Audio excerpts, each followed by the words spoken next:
حرام پیسوں کو واپس کرے، اسی طریقے سے دوسروں سے طلب مغفرت کرے، گناہوں کی بخشش کے لیے کہے، اور جن کی غیبت یا حق کو پامال کیا ہے اس کے بارے میں لوگوں سے طلب عفو کرے، اور لوگوں کو بتائے کہ میں جا رہا ہوں، اعلان کرے، بتائے کہ میں سفر پہ جا رہا ہوں، مجھ سے جو بھی کمیاں یا کوتاہیاں ہیں اس کو آپ لوگ معاف فرما دیجئے گا۔ اس کے بعد حقوق کی رعایت کرتا ہوا جائے، اس کے بعد نماز کے احکام، روزے کے احکام اور سفر کے درمیان کے جو احکام ہیں، راستے کے احکام ہیں اور وہاں جانے کے بعد کے جو احکام ہیں اس کی مکمل معلومات کو حاصل کرنا بھی آداب سفر زیارت ہے۔ یہ بھی توجہ اس کے اوپر دینے کی ضرورت ہے۔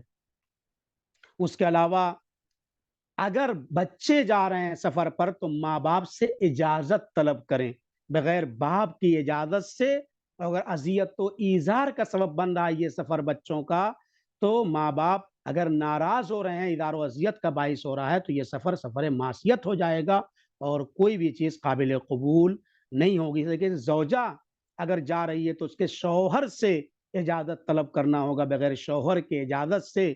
یہاں پر تو بعض علماء فرماتے ہیں کہ ایذار و اذیت کا باعث نہ بھی ہو، پھر وہ شوہر اگر اجازت نہیں دے رہا ہے کسی مصلحت کی بنیاد پر، تب بھی جو ہے اس کو نہیں جانا ہے۔ یہاں تک کہ اگر طلاق بھی دیا جا چکا ہے بیوی کو، طلاق رجعی، اس کے اندر بھی وہ، چونکہ ہمارا اس کے اوپر بہت کم عمل ہوتا ہے، طلاق ہو جاتا ہے سوچتے ہیں ہم آزاد ہو گئے، نہیں، جب تک عدے کے اندر ہے تب تک کوئی بھی ایسا سفر شوہر کی اجازت سے نہیں کیا جا سکتا ہے جب تک کہ اس کی عدت پوری نہ ہو جائے۔ اگر طلاق بائن ہے تو ایک الگ مسئلہ ہے، لیکن طلاق رجعی میں یہ کام صحیح نہیں ہے، سفر معصیت ہو جائے گا۔ عدت وفات ہے تو ایک الگ مسئلہ ہے، زیادہ کی بات اگر عرض کر دوں، ہمارے یہاں 40 دن خواتین نہیں نکلتی ہیں، عدت تک نہیں نکلتی ہیں، ایسا کچھ نہیں ہے، وہ شرعی ذمہ داریوں کو حجاب کے ساتھ باہر نکل سکتی ہیں، جو مشہور ہے وہ غلط ہے، اگرچہ اس کے اندر تھوڑا باریکیاں ہیں۔ خلاصہ یہ کہ اجازت کا طلب کرنا بہت اہم۔ ایک اور بہت اہم پیغام ہے یہاں پر جو نہیں کرتے ہیں ہم اور کرنا چاہیے، وصیت کرنا۔ وصیت خود امر مستحب ہے، لیکن آج کل کے جو حالات اور مسائل ہیں جو دیکھنے کو ملتے ہیں، معمولاً ہماری زندگی اس سے خالی نہیں ہے کہ ہمارے اوپر وصیت واجب ہے۔ ضروری نہیں ہے کہ جب آثار موت نمودار ہیں تب ہم وصیت کریں، نہیں، یہاں پر آداب زیارت میں ہے کہ ہم جب جائیں تو وصیت کر کے جائیں، اور تمام مراجع کی یہ فتاوے موجود ہیں کہ وصیت کرنا واجب ہے کب؟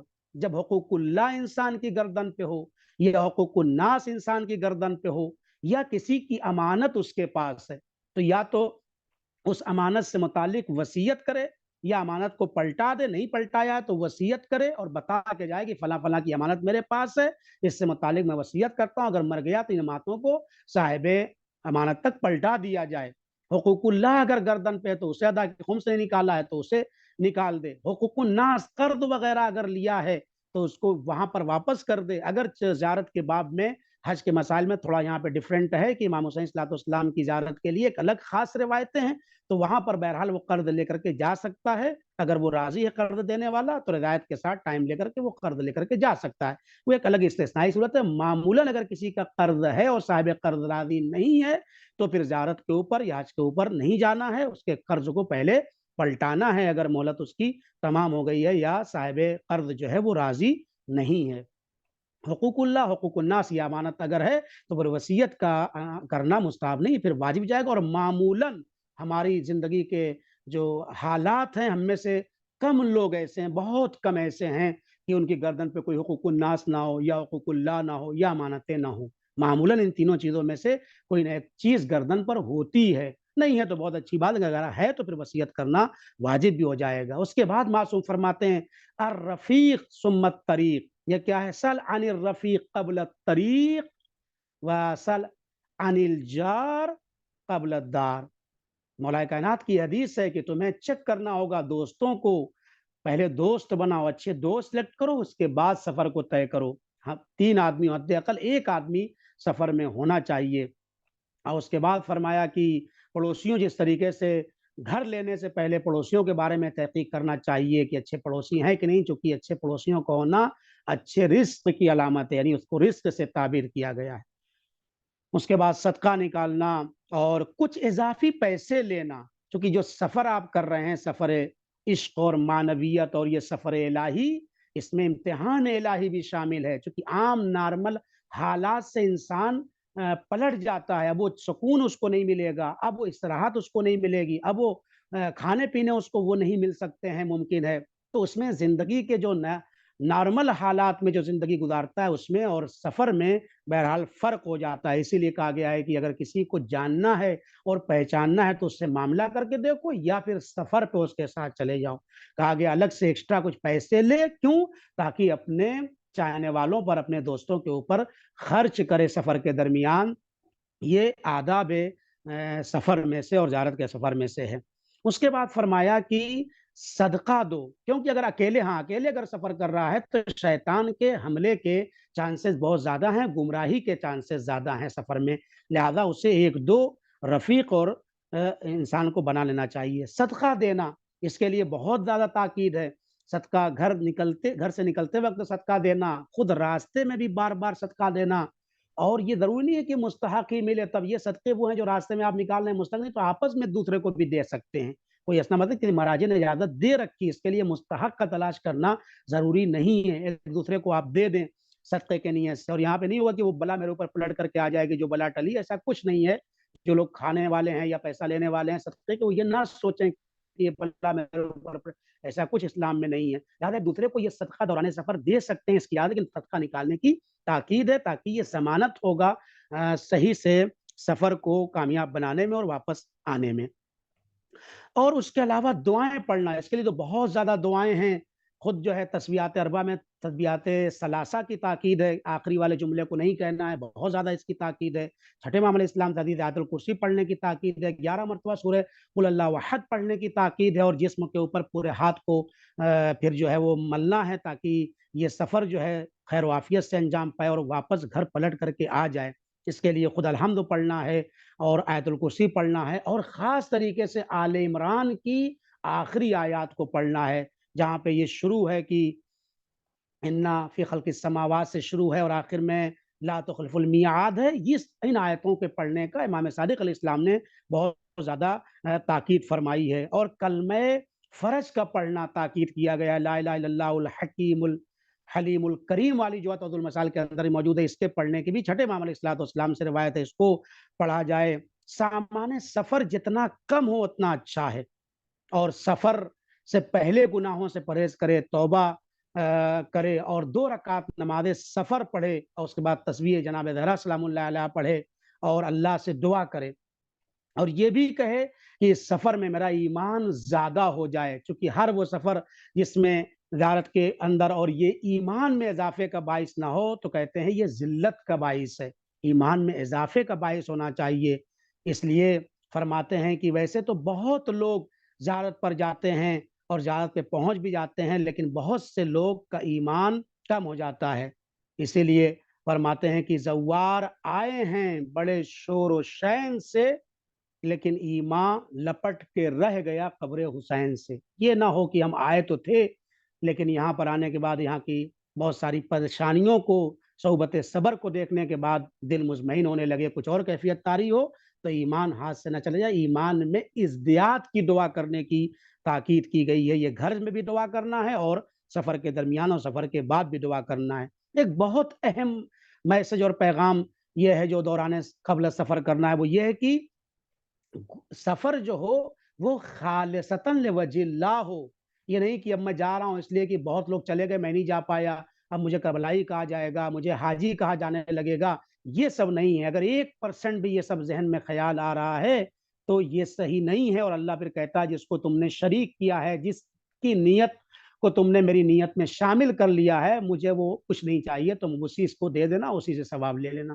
لہذا خلوص بہت اہم ہے، خلوص کے ساتھ، اور وہاں پر پیسے کا دھونس نہ جمایا جائے کہ مجھے اچھا ہوٹل چاہیے، مجھے فلاں چاہیے اور میں فلاں ہوٹل میں ہوں، یہ سب بالکل منع کیا گیا ہے، ممانعت سے تعبیر کی گئی ہے۔ ایک اور ادب جو بہت اہم ہے جب زیارت کے اوپر جائے گا، انشاءاللہ بھی عرض کروں گا اس کو، تواضع انکساری ہے، انکساری کے ساتھ، اور اس کے بعد انتخاب سفر میں ایک آدمی کو بحیثیت مدیر، ایک آدمی جو ہے وہ مینجمنٹ والا ہو یا جسے آپریٹر کہتے ہیں،